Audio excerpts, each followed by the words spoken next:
ప్రియమైన దేశీయులారా, మీకందరికీ వందనములు. మానవుడికి భయం సహజం. రాత్రి అంటే మరీ భయం, కొన్ని సంఘటనలు చూస్తే భయం. ఇలాంటి దినాలలో కొన్ని అనుభవాలను కూడా భయపడిపోతాడు. కుటుంబంలో పరిస్థితులను బట్టి భయపడతాడు. రాజకీయ పరిస్థితుల్లో భయం, ఆరోగ్య విషయంలో భయం, పరీక్షలంటే మరీ భయం.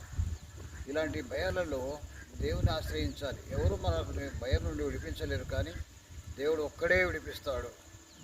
భయపడకము, జడియకము, నేను నీకు తోడై ఉన్నాను అని చెప్పాడు. యెహోషువతో చెప్పాడు, మోషతో కూడా చెప్పాడు. అలాగా ఆయన ఎందుకు భయభక్తుల వారికి ఏ భయమో ఉండదు. మరణ భయం ఉండదు, నరక భయం ఉండదు. ధైర్యం బరువు ఇచ్చేవాడుగా ఉన్నాడు.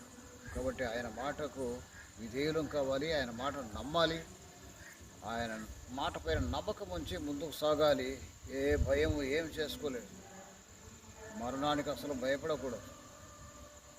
ప్రాణం తీయవాడికి భయపడాల్సిన పని లేదు, కానీ నరకంలో పడేసే దేవుడికి భయపడాలి.